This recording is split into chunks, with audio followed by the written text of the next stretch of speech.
Hello viewers, আসসালামু আলাইকুম। আশা করি প্রত্যেকে ভালো আছেন। আজ খুবই গুরুত্বপূর্ণ একটি ভিডিও নিয়ে হাজির হলাম। যারা লাউ চাষ করতেছেন বা কুমড়া জাতীয় ফসল চাষ করতেছেন তাদের জন্য এই ভিডিওটি খুবই গুরুত্বপূর্ণ। কেননা এই ভিডিওতে দেখানো হয়েছে আপনাদের যে স্বাভাবিকের ফসল উৎপাদন তার থেকে কিভাবে আপনারা 3 থেকে 5 গুণ পর্যন্ত বেশি ফসল উৎপাদন করতে পারেন তা এই ভিডিওতে শিখিয়ে দেওয়া হবে। এই ভিডিওটি না টেনে শেষ পর্যন্ত দেখুন। এই কাজটি করার জন্য আপনাদেরকে অবশ্যই দুটি জিনিস চিনতে হবে, কোনটি পুরুষ ফুল এবং কোনটি স্ত্রী ফুল। আপনারা ভিডিওতে যে ফুলটি দেখতে পাচ্ছেন এটি হচ্ছে সম্পূর্ণরূপে পুরুষ ফুল। পুরুষ ফুল দেখতে হুবহুব এরকম আকৃতির হয়, একটু ভালো করে লক্ষ্য করুন। এখন যেটি দেখতে পাচ্ছেন এটি হচ্ছে একটি স্ত্রী ফুল। স্ত্রী ফুল দেখতে হুবহুব এরকম হয়, অর্থাৎ স্ত্রী ফুল ফোটার সময় তারা নিচ থেকে লাউ বের হয়ে সামনে তার একটা ফুল থাকে, ফুল আকৃতির থাকে। এটি হচ্ছে সম্পূর্ণরূপে স্ত্রী ফুল। আপনারা একটু ভালোভাবে লক্ষ্য করে দেখে রাখুন। এবার আপনাদের যে মূল কাজটি করতে হবে, আপনাদের যে লাউ গাছ লাগানো হয়েছে ওই লাউ গাছের যে মূল লতা অর্থাৎ যে প্রধান শাখা, এই শাখাটি আপনি একটু লক্ষ্য করেন। আমার হাতে যে শাখাটি দেখতে পাচ্ছেন এটি আপনারা হাতে নেবেন এবং খুব ভালো করে একটু লক্ষ্য করেন। এই ভিডিওটি একটু মনোযোগ দিয়ে দেখেন। আমি যে প্রধান শাখা ওটি কিন্তু আমার হাতে নিয়েছি, অর্থাৎ লাউ গাছের প্রধান শাখা। এটি হাতে নেওয়ার পরে আপনারা একটু তার সামনে দেখেন আমার হাত বরাবর একটু নিচে, অর্থাৎ একটু নিচের দিকে আমরা ভেঙে দিলাম এই লাউ গাছের ডগাটা। এই লাউ গাছের ডগা প্রথমটা ভাঙার অর্থাৎ কাটাকে বলে 1G কাটিং। একটু লক্ষ্য করে ভিডিওটি ভালো করে দেখুন। এখন এর পাশে দিয়ে যে নতুন একটি প্রশাখা আপনারা দেখতে পারতেছেন এটি কিন্তু অতি শীঘ্রই বের হয়ে যাবে এবং খুব তাড়াতাড়ি এটি বড় হয়ে যাবে। এটি আপনারা যখন এই শাখাটি বের হবে বা প্রশাখাটি বের হবে, আপনাদের স্ত্রী ফুলের সংখ্যা অর্থাৎ স্ত্রী ফুলের সংখ্যা হিউজ পরিমাণ হবে এবং আপনাদের স্ত্রী ফুলের সংখ্যা মানে আপনাদের ফল বৃদ্ধি পাওয়া।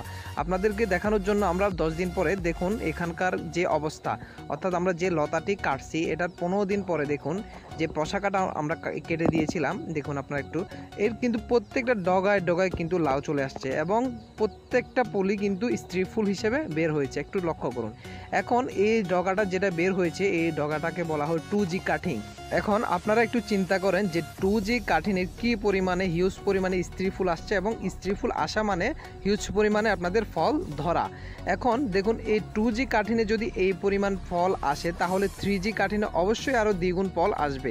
তো আপনারা 3G কাঠিনটাও সেম যে আপনাদের এই 2G কাঠিনের ডগা এটি করতে পারেন। দেখুন আমি আমার হাতে নিয়েছি, নিয়ে ঠিক সেমভাবে আপনারা যে মাথাটা কেটে দিবেন। কেটে দেওয়ার পরে এর পাশে যে আপনার যে নতুনভাবে আবার প্রশাখা বের হবে এটা থেকে কিন্তু আরও হিউজ পরিমাণে আপনাদের যে স্ত্রী ফুল এটা আরও বেশি জন্মাবে এবং আপনাদের যে ফলন এটা 2 থেকে 5 গুণ পর্যন্ত বেড়ে যাবে। আমরা 1G থেকে 2G যেভাবে ঠিক কাঠিন করছি সেমভাবে 2G থেকে 3G সেমভাবে আপনারা কাঠিনটা করতে পারেন এবং হিউজ পরিমাণ স্ত্রী ফুল আসবে আপনাদের 100%, এটার কোনো মিস্টেক হবে না আশা করি। এবং 3G থেকে যাদের গাছের গ্রোথ ভালো তারা 4G পর্যন্ত কাঠিনটি দিতে পারে, অবশ্যই তাদের তো হিউজ পরিমাণ ফল আসবেই। তো আপনারা চাইলে অবশ্যই এই কাজটি আপনারা টেকনিকটি ব্যবহার করতে পারেন এবং এই টেকনিকটি যদি ব্যবহার করে থাকেন তাহলে আপনাদের অবশ্যই ফসলের উৎপাদন 3 থেকে 5 গুণ পর্যন্ত বেড়ে যাবে এবং আপনারা আর্থিকভাবে লাভবান হবেন। শুধু এই ছোট্ট একটি টিপস বা টেকনিক আপনারা যদি আপনাদের লাউ গাছে অ্যাপ্লাই করতে পারেন, তবে এই কাজটি করার খুবই উত্তম সময় হচ্ছে সকাল অথবা বিকাল। আপনারা এই টেকনিকটি আপনারা অবশ্যই অ্যাপ্লাই করবেন সকাল অথবা বিকালে।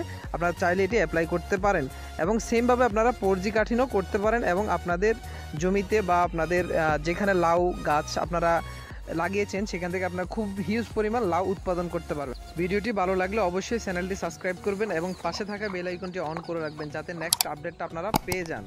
এবং ভিডিওটি যদি আপনাদের উপকারে আসে অবশ্যই কমেন্ট করে জানাবেন কেমন লাগলো ভিডিওটি। অবশ্যই একটি লাইক বাটন আর লাইক দিয়ে দিবেন। তো সবাই ভালো থাকবেন, সুস্থ থাকবেন, আল্লাহ।